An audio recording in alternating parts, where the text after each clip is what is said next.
Welcome back. You're still tuned into Business Lunch, and let's bring you an important piece now. Over 140 delegates from across the world arrive in Dubai for the COP28 summit today, the annual climate summit. But this will not include US President Joe Biden and China's Xi Jinping as well, heads of the world's two largest economies, as well as top polluters.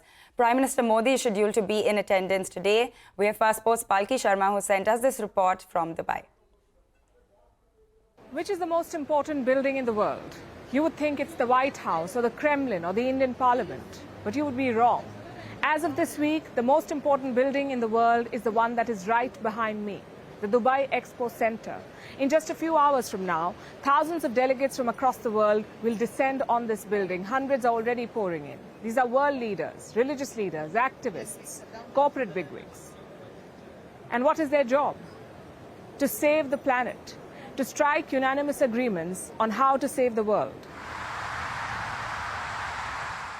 Dubai as a city is extra, and the Dubai City Expo all the more. Its tech-savvy halls are ready to host the most important summit of its times, the COP28. COP stands for Conference of the Parties. It includes every member of the United Nations Climate Framework established in 1992. And 28? Well, that's the number of summits.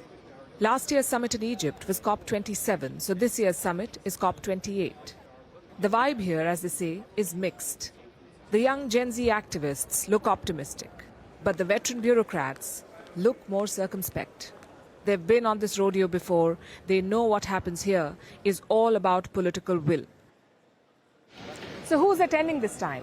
Well, it's easier to say who's not. US President Joe Biden is not coming. Neither is Chinese President Xi Jinping. Both leaders are sending their climate envoys instead. And it's a very poor message to the world.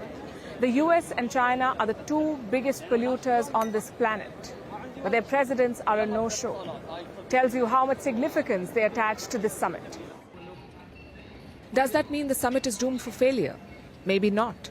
Some 70,000 delegates are expected to attend COP28. They will come from 200-plus countries and regions. It's likely to be the most attended COP in the summit's history. The one in Glasgow, for example, had just 38,000 participants. Dubai is hosting nearly twice that number. The idea is to bring in as many voices as possible. Of course, the downside is the carbon footprint. What message does it send when thousands of people fly in to attend a climate summit on cutting emissions? It's counterproductive at best, hypocrisy at worst. But the attendance is not the headline here. That would be the negotiation. The biggest issue, I guess, is that of trust. There is none left among the public. We've seen the commitments of the Paris Agreement being ignored by world leaders. So there's a fair bit of cynicism about what happens here over the next 2 weeks. It's a legitimate question that young people have. Climate commitments are non-binding, so governments drag their feet. Rich countries are in no hurry to fund climate action.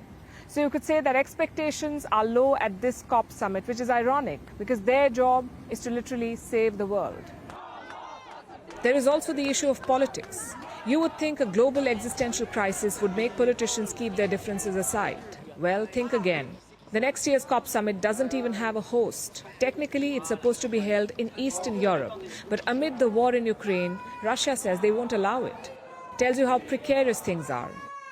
The world is already off track when it comes to climate action. It cannot afford political delays and geopolitical standoffs.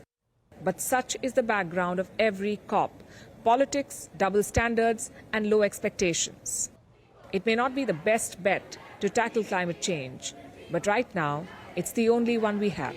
The people united will never be.